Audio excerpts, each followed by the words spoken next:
están de acuerdo es que la disolución de la Unión Soviética marcó un hito en la historia del siglo XX. Pocos vaticinaron la veloz desintegración de uno de los países más influyentes tras la Segunda Guerra Mundial y que en su máximo esplendor llegó a ocupar un sexto del territorio de todo el mundo. La llamada URSS pasó de disputarse el liderazgo mundial con Estados Unidos a desmoronarse en un proceso del que resultaron 15 repúblicas independientes. Pero te quiero explicar primero cómo fue que llegó a conformarse un bloque tan poderoso. Y para eso hay que viajar en el tiempo hasta inicios del siglo XX.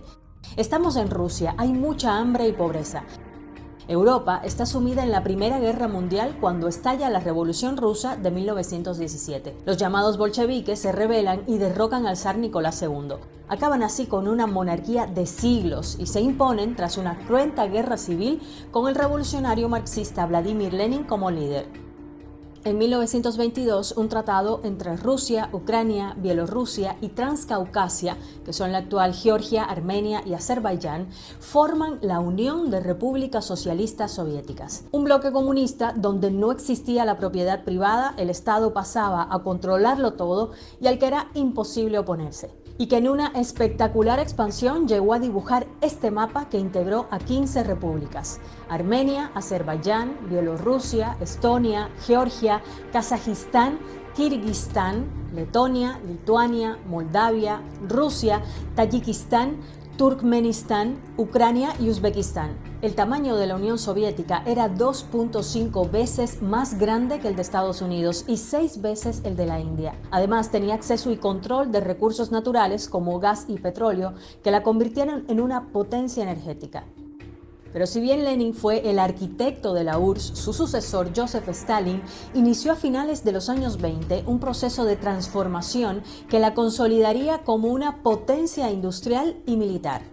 Stalin transformó el país agrícola en uno industrializado y en sectores estratégicos como petróleo, siderurgia, química, minería, automotriz, aeroespacial, electrónica y telecomunicaciones. Al mismo tiempo, llevó a cabo una brutal represión que costó millones de vidas y de prisioneros políticos.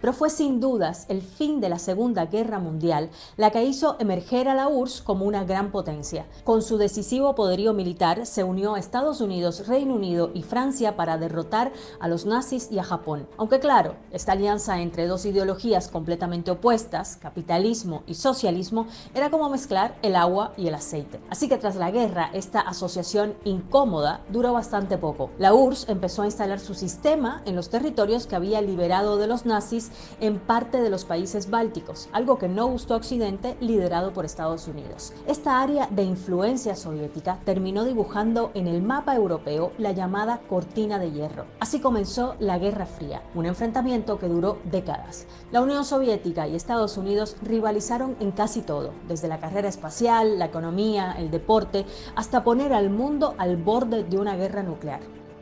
Durante este tiempo, la influencia de la URSS también se expandió a países que, aunque no la integraban, eran aliados indiscutibles, como la RDA, Polonia, Hungría, Checoslovaquia, Rumanía, Bulgaria o Albania, y fuera de Europa, en países como Cuba, Angola o Vietnam. Sin embargo, y aunque hacia el exterior se proyectaba como una potencia invencible, puertas adentro, en la década de los 80, la URSS estaba en la antesala de su colapso.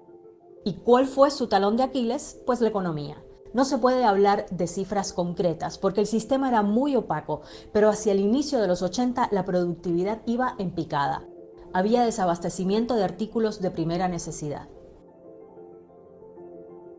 El censo era algo más fiable, pero ya también indicaba que ahí había una mortandad infantil muy alta, una esperanza de vida corta por las condiciones de vida.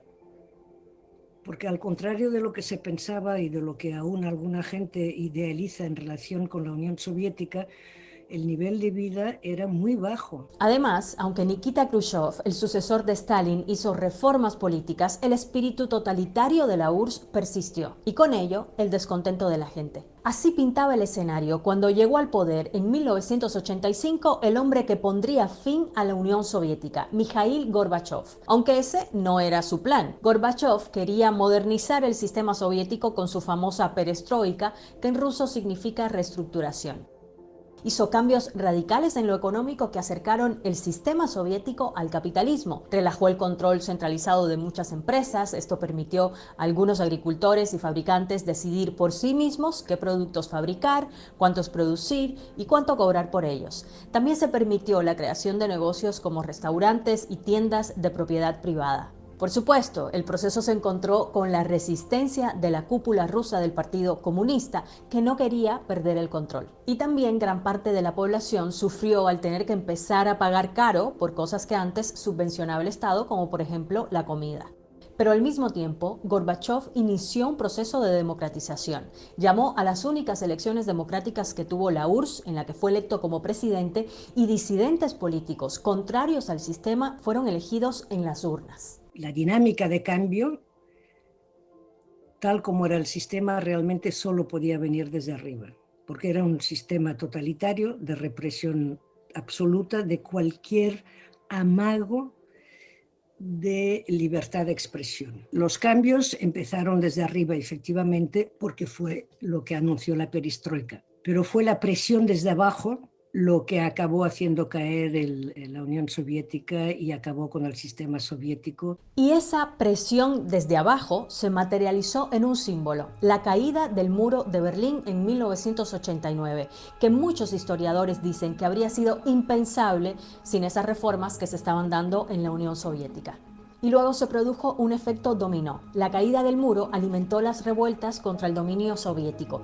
Y para 1990, todas las repúblicas de la Unión habían aprobado declaraciones de soberanía nacional. Letonia, Ucrania y Moldavia estuvieron entre las primeras repúblicas en proclamar su independencia de la URSS. Y el proceso se aceleró en 1991, cuando 11 repúblicas soviéticas tomaron la decisión de independizarse y el Partido Comunista fue disuelto.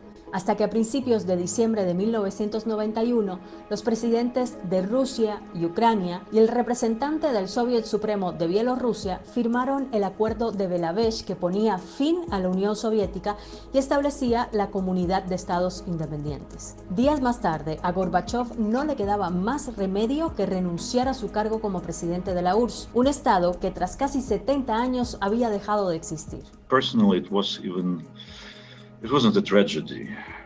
It was something inevitable. It was a hard time, dark time maybe, yes, but with a lot of hopes. We were waiting for the best at that very time. Así surgieron 15 repúblicas independientes y 4 estados autoproclamados que aún no han sido reconocidos: Transnistria, Abjasia, Osetia del Sur y Nagorno-Karabaj. Pero lo cierto es que casi 3 décadas más tarde, la sombra de lo que fue la URSS sigue estando ahí.